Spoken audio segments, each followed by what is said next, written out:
Дүнияға қыз бала болып туылғаннан соң, оның арзуы сүйгені менен перзентлі болу, үлкен үйдің бикесі болып, татулықта, шадлы тұрмыстағы шаңырақта жасауды арзу етеді. Өкінішке орай айрым қаял қызларымыз ауыр мұсибетлер менен жасай беріп, бақыттың нелігін ұмытып кеткенлер де арамыздан табылады. Ақжақсылы Айткүл Көпеева да сондай тағдырдың қилы сынақлары мойнына жүклене Қоңырат районынан 5 перзентіменен Мөкіске келеді. Ол бұл жоллардан көп мәрте өткен, базарда күнкөріс үшін майда шүйде сатып жүрді. Жәмиетке араласқысы келер, бірақ тікелі гүлдей өзін керексіз инсандай сезінді. Тозуы жеткен үй ішінде оның жоғалтулары болды. Өмірлік жолдасы мезгілсіз қайтыс болып, сынақлар саны көбейсе көбейді, бірақ еш таусылмас еді.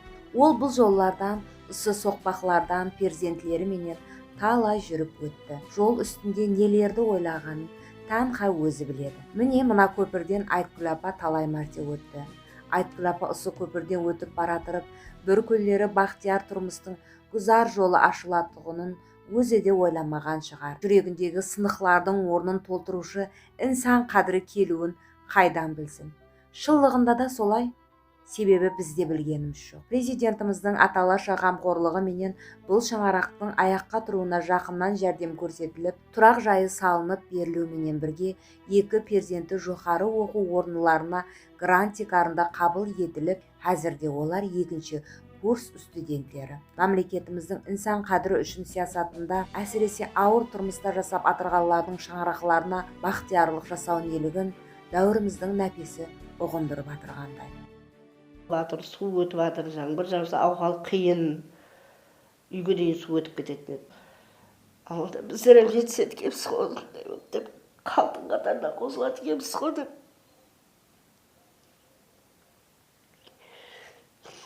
Арымыз келетін адамдардан не отырсамыз еркектен кіріп шықсақ. Мемлекеттен басқа сізді, мәселен, махалледегілерден басқа сізді кімді тумады ма осы күнге дейін? Ешкім тумаған жоқ. Адамдар қонақ кіргізіп ұялатын ек. Біздер жетілсеміз құда қаласа деп. Құдайға мың қаттен шүкір. Сол уақытларында сізге кімдір жай сап береді деген ойыңызда болды? Ол жай салып қайттан тікейді ойып, еш құрбымыз келмейді ғой. Рахмет, бұл парманы шығарған президентімізге де минуттарынан бәріне рахметім шексіз.